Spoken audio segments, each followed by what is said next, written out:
You're listening to the Dibbly Dobbly Podcast. Remember to like, share, comment, subscribe, and click the bell to make sure you get the latest episodes of the podcast. Be sure to like and share our Facebook page and follow us on Twitter and on Instagram. Let's have a look at Bangladesh and talk about Bangladesh's performance in this World Cup in 2023 in India. And for Bangladesh, well, it was a poor World Cup, it had to be said. They'll be disappointed with the way they played in this World Cup. Their result reflected that.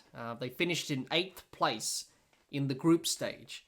That was their result in this World Cup in 2023. In the group stage, they won 2 games and lost 7. Leading run scorer was Mahmudullah with 328 runs. Leading wicket taker was Mehdi Hassan Miraz with 10 wickets. And let's have a look at their results in the group stage. Well, they won against Afghanistan by 6 wickets to start the tournament.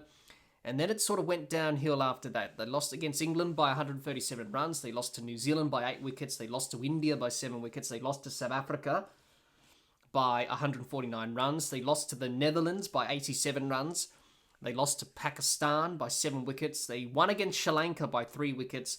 And their last game of the group stage, they had a big loss against Australia by 8 wickets. So that's how Bangladesh went about things in the group stage. And it just shows you with the results and how they lost and how they performed.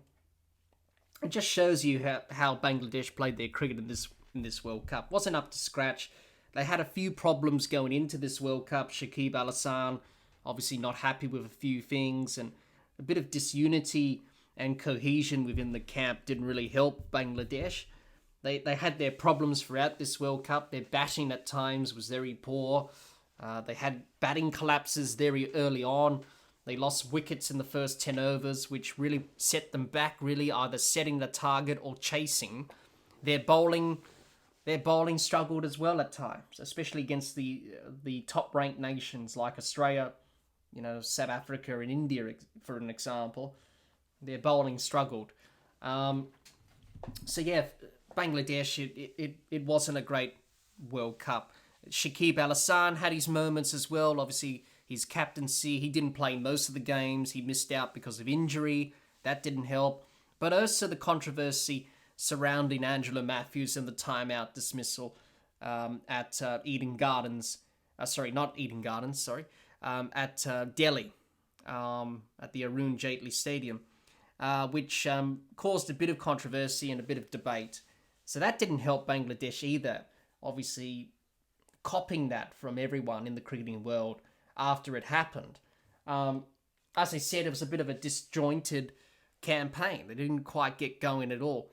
Great win against Afghanistan, but then after that just sort of fell away and just never really recovered. Yes, they had the win against Sri Lanka towards the end, but their tournament was already done, and they just didn't quite play at their best. And we know Bangladesh can play better.